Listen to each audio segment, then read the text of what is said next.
Hello, everybody. My name is Cyrus. Because it's a kind of movie on the movie song. So, because I am your dad. He loves me so specially. I am a different person. She's 23 years old. A blessing. I love you, Dad. Blessed. Thank you so much. Glen Niles.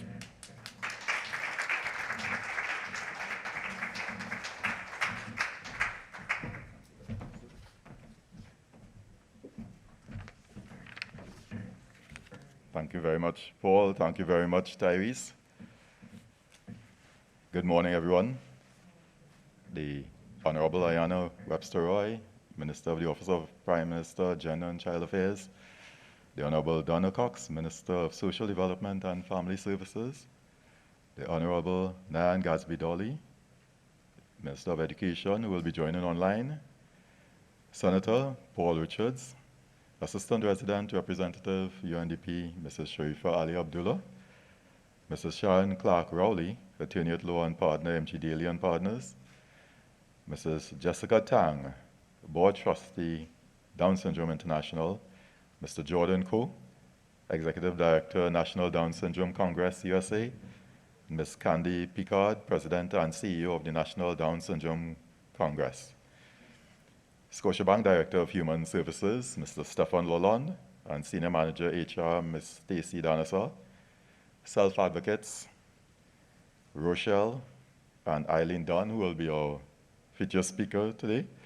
Specially invited guests, persons joining us online, members of the media, good morning, everyone.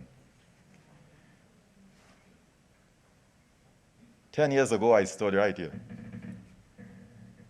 introducing the Down Syndrome Family Network for the first time. I didn't do a very good job.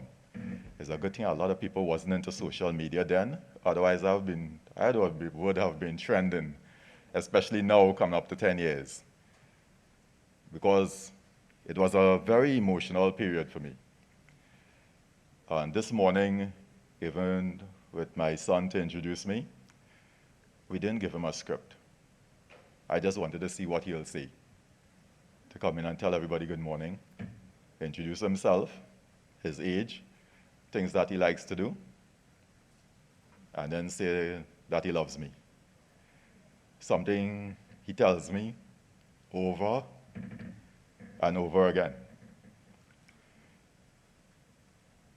When I started the network, I did a lot of research first, finding out what other organizations were offering similar services to what I wanted to see here in Trinidad and Tobago. And unfortunately, there weren't many delivering the kind of service that I wanted to see, because I wanted to see more empowerment. I wanted to see less charity for persons with Down syndrome and other disabilities.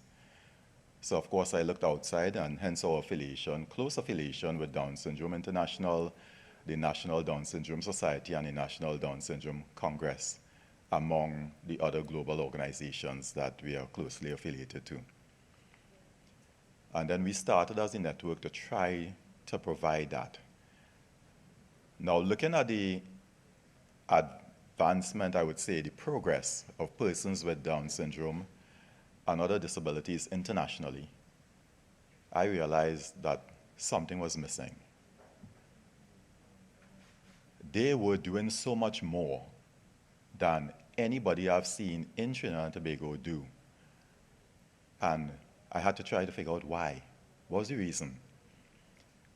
And the biggest reason was this popular word that you hear all the time, inclusion. The more successful they were, it all depended on how inclusive their upbringing was. So in a lot of the countries that I visited, and I met and interacted with self-advocates who I could speak to just how I'm speaking here without making exaggerated hand signals like Robin. And they could understand me, and they could respond likewise. all of them benefited from an inclusive society, an inclusive educational system, and a society that knew about them and was willing to accept them for who they are. So that was one of the key things in the 10 years since we've started. We have never changed our mandate. We focus primarily on lobbying for legislation for persons with disabilities. In 2015, we were fortunate in working together with the government that the United Nations Convention on the Rights of Persons with Disabilities was ratified.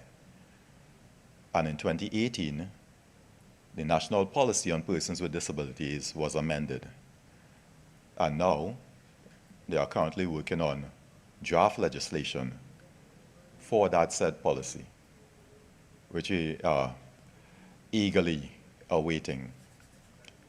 Because legislation will not only support, empower, but also protect persons with Down syndrome and other disabilities. When I was setting up the network, as I said, I did a lot of research, spoke to a lot of people who are already involved in organizations here. No one encouraged me to start the network, which was interesting. Everyone told me it would be a lot of hard work, it wouldn't make sense, because the government will do nothing. And all of these were organizations that were around for over 30 years. Even some professionals told me it wouldn't make sense. Nothing is going to change.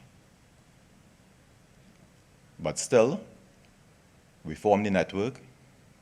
Some of the foundation members are not here with us today, but they are still members of the network because they all have children with Down syndrome, and their children will benefit from an inclusive society eventually. So we have progressed despite starting on a very difficult foot with only negative messages, and we will continue to progress. Because today is also the day for racial discrimination, and it's all tied in with us discriminating against persons with Down syndrome and other intellectual disabilities and physical disabilities over the years. We know how it feels to have no control over our lives. Some of us are in jobs where you feel you have no control. I was in the military, and it's kind of hard to be receiving orders all the time until you reach in a position where you're the one giving the orders. So think about someone with Down syndrome, like how my son Tyrese was.